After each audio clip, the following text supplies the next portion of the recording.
से भी ज्यादा हमारे विधायक जी देवेंद्र सिंह जी, जिन्होंने मुझे फोन किया और कहा कि इस प्रोग्राम में जरूर आना।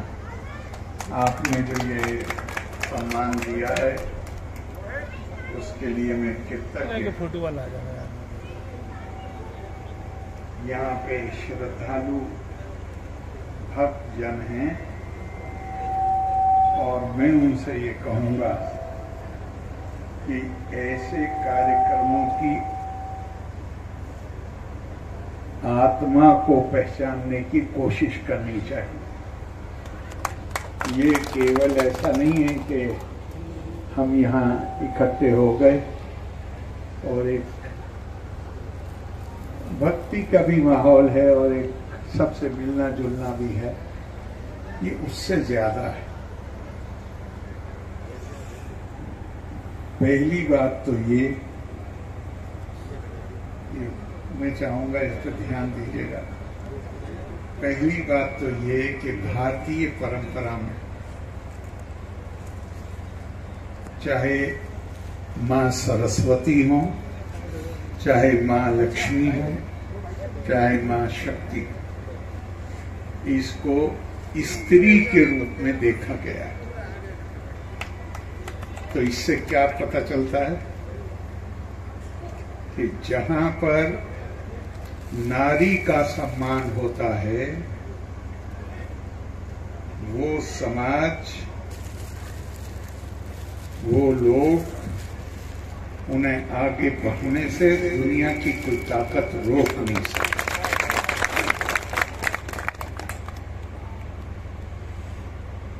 तो इसका पहला जो संदेश है वो तो ये है कि हम नारी का सम्मान करना सीखें। ये कैसे संभव है कि नारी रूप में, एक ध्यान रखिएगा,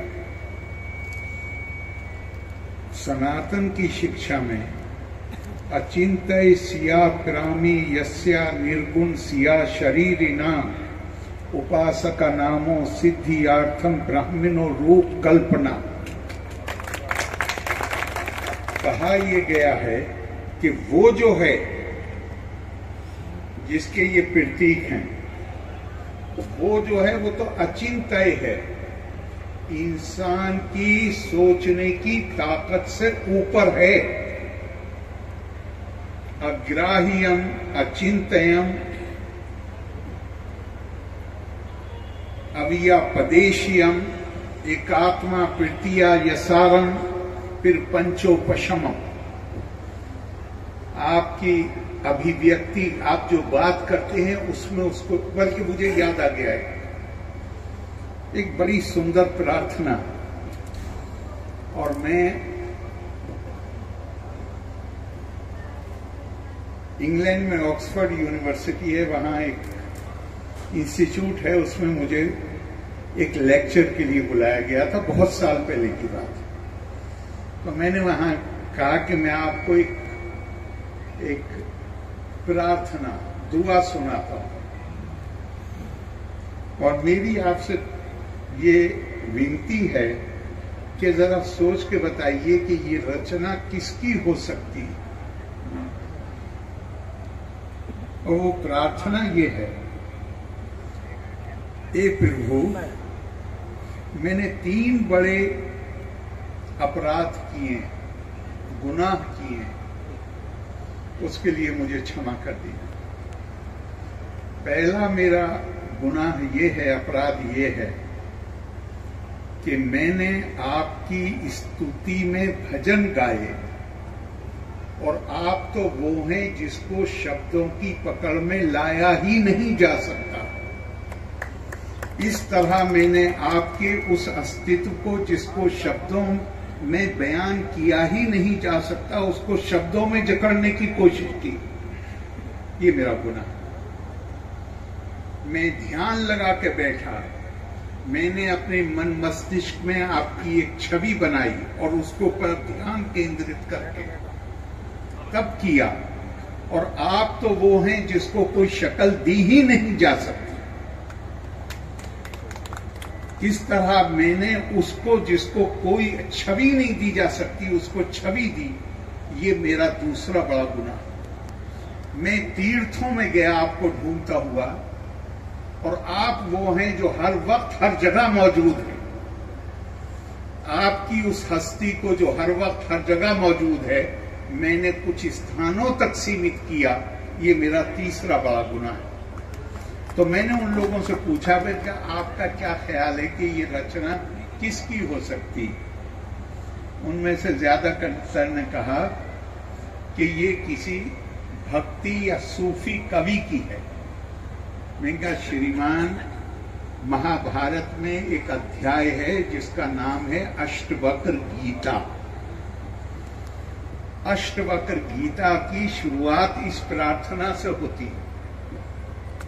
बहुत सारे लोग सत्य करेंगे, एको देवा सर्वभूतेषु गूढ़ा सर्वव्यापी सर्वभूतांतर आत्मा कर्म प्रधान सर्वभूताधिवासी साक्षी चेता केवलो निर्गुणश्चा।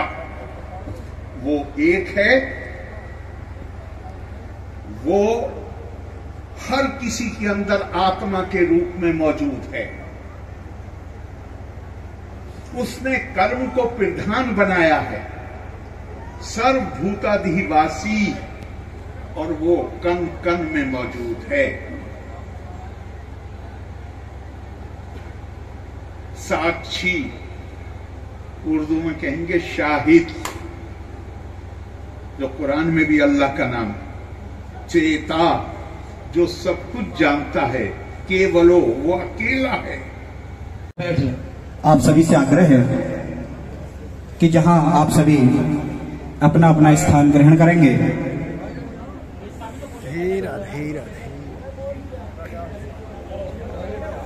नमस्कार जी।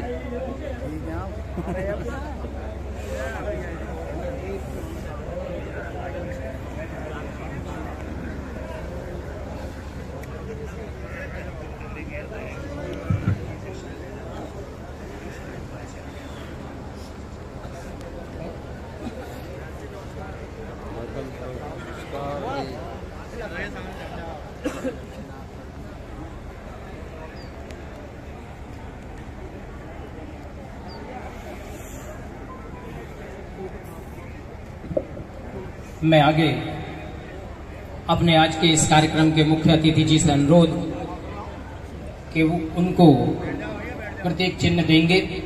श्रीमान कुलदीप जी से अनुरोध, चेयरमैन सहकारी हजरत नगर और जिला उपाध्यक्ष भाजपा के नाते आप पर दायित्व है।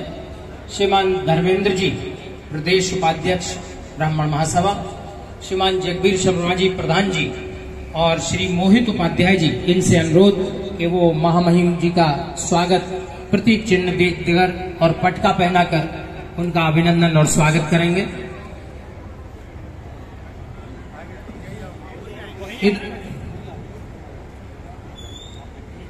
अपने इस मां भगवती के पावन प्रांगण में इस क्षण और पल को सभी भक्तजनों ने साक्षी बनाया, उसके हम सब साक्षी रहेंगे। श्रीमान जगबीर प्रधान जी और उपस्थित हो जाएं। कहते हैं कि इस मां के प्रांगण में मां संवेदना है, मां भावना है, मां एहसास है, मां जीवन के फूलों में खुशबू का एहसास है। इसी एहसास